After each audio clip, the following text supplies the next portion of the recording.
Hey, what's up, family? Yo, watch this one here. I got a very important one here. I'm going to title this one, If You Allow People to Use You. Think about what I'm saying. If you allow people to use you, right? What do you think is going to happen? If you keep putting yourself in a place and time where people could constantly use you, oh, trust me and believe me, they will use you up until you can no longer be used. And when you can no longer be used, they will find no use for you. So think about the family, friends, and coworkers who claiming they're your friends or whatever the case. To what degree is they really someone of whatever level of importance to you or useful? Because a lot of people just like to be an exploiter. And as always, I love to give you a word of the day. So that's going to be a simple one. I'm sure you heard many times before. It comes from the word exploit. What does the word exploit mean? Useful, to use, right? But an exploiter is a person who takes advantage to use a person for their own personal gain. Watch this. I'm gonna get right in this and make a valid point. Matter of fact, I make a little old memory for you. Do you remember the old movie, The Jerk, with Steve Martin? Remember that old movie? Remember how he come from extreme poverty, so he know what it's like to be poor. And then remember, he made the arch thing for the glass. He became a multimillionaire. Do you remember once he became rich, all of a sudden he had a mile-long line of people online asking him for money. And all because he was so generous, because he come from extreme poverty, he know what it's like not to have.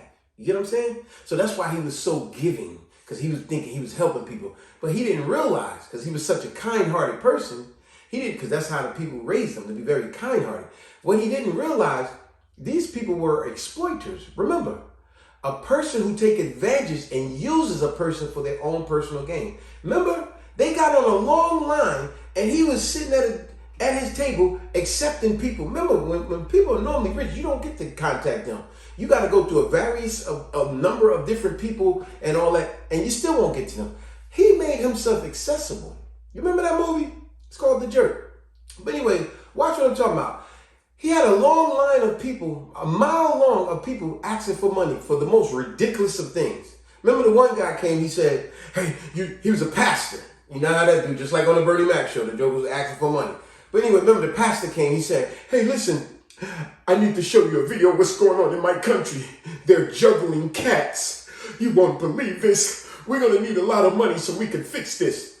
And remember the name of the movie, The Jerk. He fell for it. He's like, oh my gosh, I've seen this. We got to do something about this. How much money you need? Remember, it's the title of the video.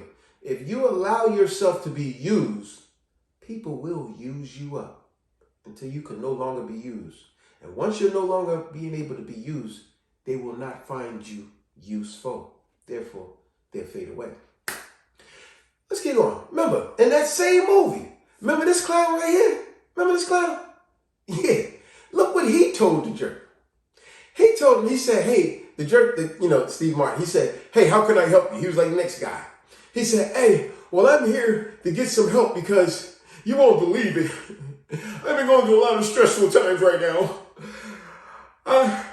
The leather seats in my airplane has cracks in them, and I'm going to need $15,000 or whatever. And he said, what? What? He said, yeah, you won't believe it. The leather seats in my airplane have cracks in them. I need money.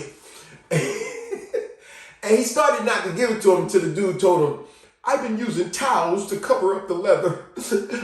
I really need your help. But you see, it was all kind of nonsense. People was coming to him because he was giving out money so freely.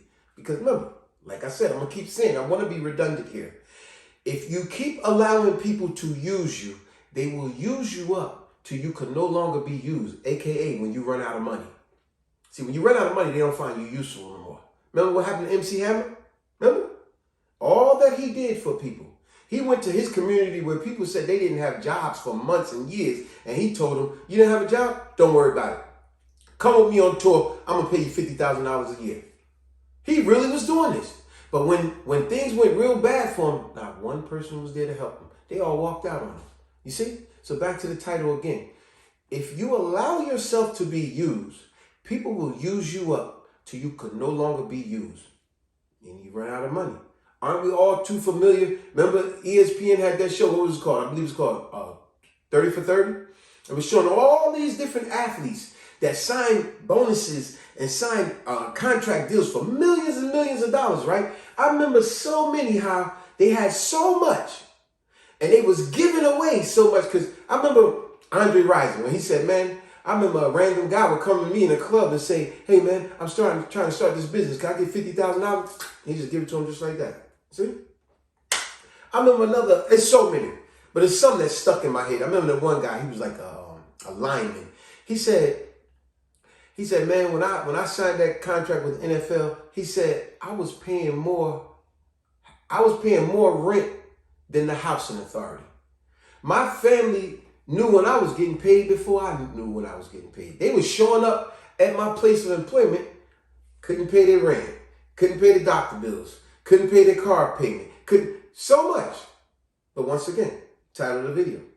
If you allow yourself to be used, people will use you up till you can no longer be used. When you run out of fame, fortune, and money, now you're no use to them no more because they're really nothing but opportunists. They're coming to use you up. There was a lot of stories like that, unfortunately, in the pro athletes' lives. But let's go on to another one. I'm going to give you another great one.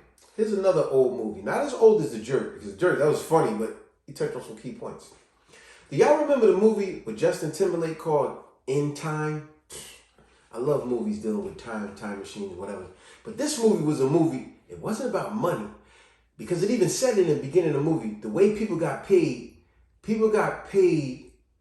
by, how did it say? It said people got paid by their life, was by time.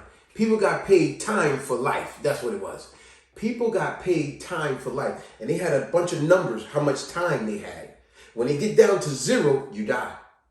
Now in this movie, I thought it was amazing because this is how I came up with this theory when I said, if you allow yourself to be used, people will use you up till you could be no longer used.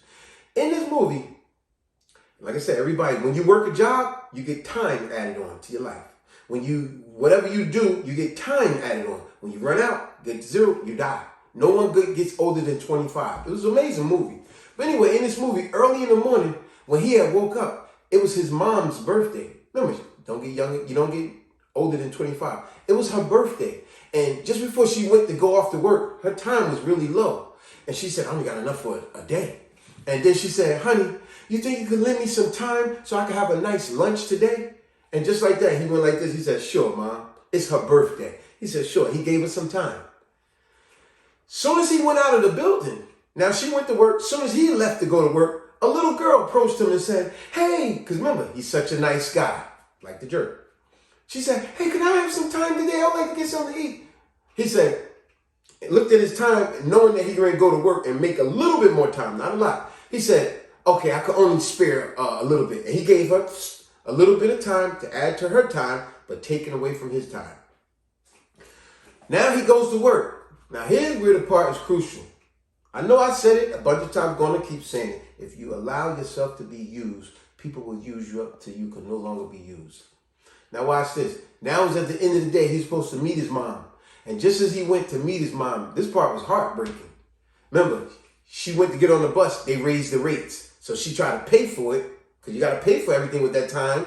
You get time from when you go to work, you got to pay for everything. She went to pay for it. They went triple up on the pay. She's like, I can't afford that. Because she knew if she paid for that, she'd be dead right on the spot.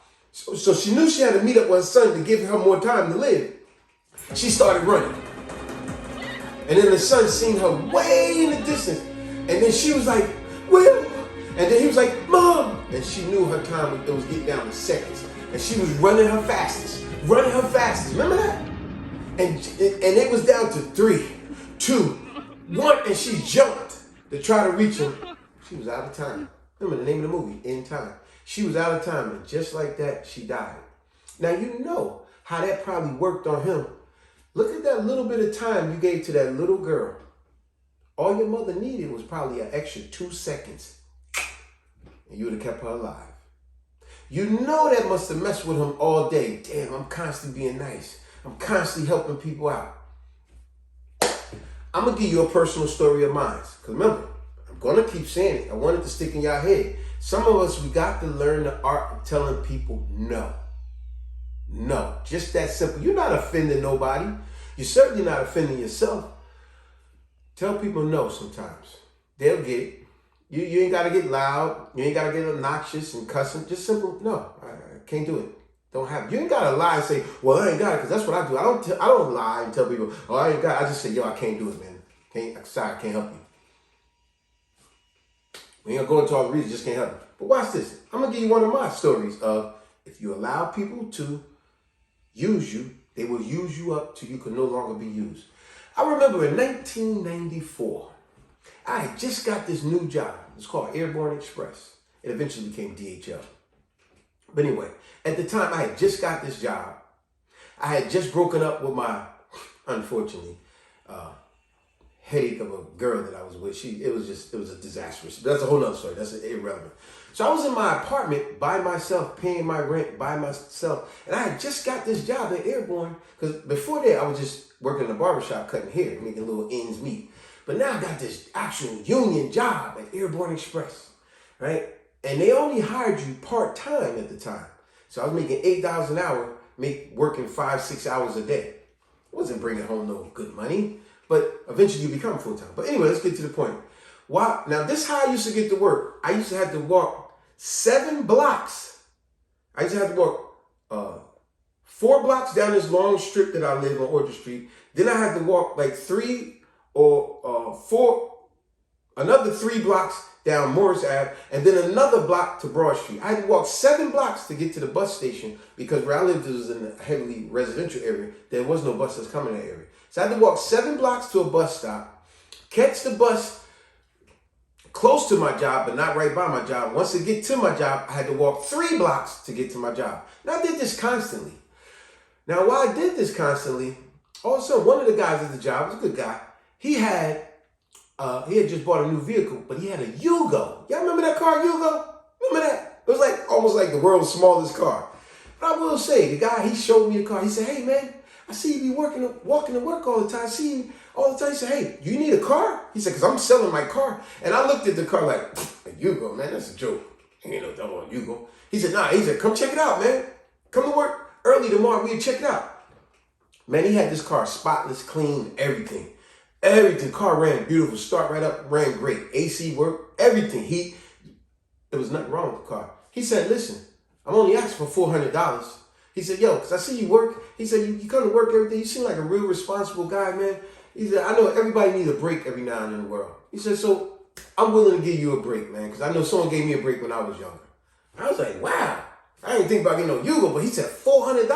I was like, man, I ain't got no $400. I said, but how can I get $400? It's a damn shame when you got nobody in your family that you can count on for something so mediocre. When you don't got nobody, when you the guy everybody go to, but you got nobody that you can go to. Tell me that ain't a damn shame. But anyway, that was my predicament. How much money I had in the bank? Close to nothing. I think I was one of them guys at the time. I think I had just enough to keep the bank account open. I probably had like $10 in there or whatever, right? But I did have $100 saved up. Let's say, people under their pillow, whatever the case, right? And the guy said $400. So I was like, damn, how can I get the other $300? I'll get paid next week, but damn, I got to pay the rent and this and that. So I remember I contacted my brother that lived down south at the time. I contacted him and I asked him if he remembers this. If he watched this video, he's going to know what I'm talking about. I asked him, I said, hey, man, I need a big favor. I hate to be calling for money because I don't call people for money. This was the one time in a lifetime I did. I said, hey, man, could you do me a favor, man? I'm trying to get this car, man. If you could help me out. And it was something in me because I don't do that. And I said, but anyway, I did it. It's my brother. I said, could you help me out? I'm trying to get this car, man. He said, yeah, man, what you need? I said, could you lend me $300? Or maybe I said, could you give me $300? Because I didn't want to pay it back. Whatever the case, right? He said, yeah, man, I can send that to you. So sure enough, he sent me something in the mail. Let's say a week later, I got a letter in the mail from my brother. I couldn't wait to open it up. Open it up. Remember, I asked for $300. When I opened it up, it was a check from my brother for $100. Now, I want you to stay with me. Because a lot of people be saying, Dad, man, you asked him for 300, he only sent you 100. Listen, I was thankful. I was very grateful. That's what he could afford to send me at the time. I had no one else to go to. I asked my brother for 300, he sent me 100. I was happy for that. I was very grateful. Well, my brother don't know, he got $100 credit, and he got $100 credit with me to this day. But anyway, back to the story. So now, I got the 100 he sent me, I got the 100 I got, and I didn't want to go to Jerry at the job and say, man, can I pay you just a little bit every week? But I told him, he asked me as soon as I got to the job, I said, yo, man, I ain't got all the money. I know you said 400, I only got 200. He said, I'll tell you what. Like I said, we work at the same job. Give me the 200, because I see you walking every day. He said, give me the 200, and you can pay me next week.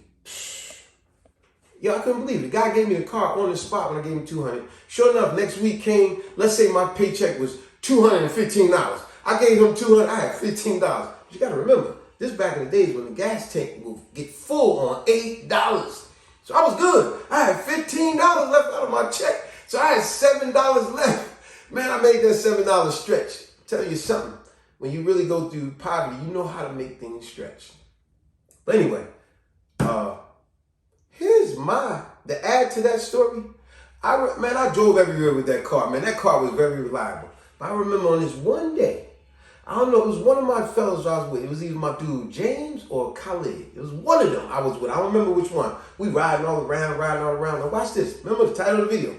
If you allow people to use you, they will use you up till you could no longer be used. Don't allow that for yourself. Don't put yourself out there like that. And this is what happened to me that day. I allowed myself to be used, thinking people my friend. No, you're not. We driving around in my Yugo, my little old Yugo, all over the place, all over, right? I happen to come down Ann Street in Lisbon. I come down Ann Street, and as soon as I get by the center, I see a good friend of ours, my man Kevin. So he's like, yo, what's up? And Kevin's like, yo, man, where y'all going? We was like, man, we just riding around. And then all of a sudden, his no good friends came out. And then they was like, yo, Joe, man, why don't you give us a ride down Midtown? And I was like, oh, man, I don't think y'all can fit. And then he said, nah, just, yo, we can fit, man, we can fit. I should have said no right there. So my man Kevin gets in.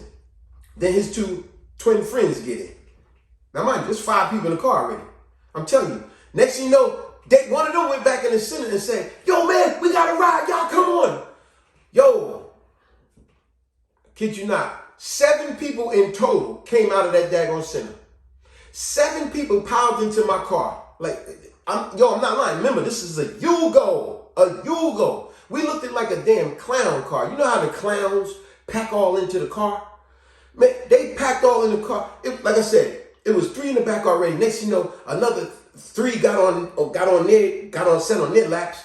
So now that's 6 in the back. A 7th guy got in the front, and a girl, and she sat on my man's lap. Now there's 9 people in the car. Then some 2 more came out and said, yo, man, can we get a ride too? Yo, my car looking like a clown car. Yo, they was like, yo, pop the hood. I popped the trunk. Joker sat in the back with their feet swinging. Yo, we had 11 people in a Yugo. Man, I probably could have been in the world's records, Guinness Book of Records. We had 11 people drive. I'm driving the car. Tight as heck like this. Because I had to put the seat all the way up. I'm driving the car. Yeah, these are my friends. Yeah. What your grandfather always told you? Everybody's not your damn friend. You're going to learn the hard way. Because while I'm driving there, could you imagine the cop pulled us over? I'd have got a major ticket. Could you imagine we would have gotten in an accident? We would have all got hurt. Could you imagine my axle, very thing that could have actually happened with all that weight? Could you imagine if my axle of my car broke, I caught a flat tire? You think any of them would have helped me, gave me money to get it fixed? No. You know what they would have said to me? Well, yo, you stupid for putting us all in there. But you know what? I drove that car tight as heck with the seat all the way up, damn near on my chest, like, and I drove it all the way down Midtown, and everybody in the back laughing like, man, I can't believe there's 11 of us in this Yugo. But I did it. Those wasn't my friends. But see, I had put myself in a predicament that I allowed myself to be used. Remember, what is an exploiter? It is a person who take advantage. Isn't that what they was doing? They take advantage of a personal thing for their own personal gain. None of them gave a damn about my car and if it broke. I need this car to get back and forth to work. But look at my goofy butt. Call myself doing something nice for people that they are nothing but exploiters. So get what I'm saying, folks. I'm going to say it again. I don't know how many times I've said it in the video. If you allow yourself to be used, people will use you up till you can no longer be used. You no longer got money. You no longer got fame. You no longer got those cars or whatever it is that the reason that they was coming around in the first place. When that runs out, I guarantee you the so-called friends will run out, and including your own family. Get what I'm saying? So just remember that, folks. Like I said, don't put yourself in a predicament to be used, because people will use you up till you can no longer be used. So remember, when you got money, oh boys, they around. Oh boys, your family and your friends claiming you the best thing since sliced bread, right? But when the money run out, like they did MC Hammer, and many other athletes and many other family members and people that we know, right? When that runs out, they run out. And you can call them, reach out for them. All of a sudden, they're not answering their phone or nothing. The same people that came around all the time. Are we not familiar with this type of behavior? So, wisen up, smarten up. Remember the old saying, when you know better, you do better. When you listen to stuff like this, what I'm saying to you, I'm not saying nothing that you don't know, haven't heard, haven't been to. I'm only reinforcing things that make you look at this video and listen and go, yeah, he's right. I've been through that same thing. See, all I'm doing is encouraging you to wisen up and listen to your inner thoughts and be smarter. And on that note, subscribe, share, like, and comment. Peace.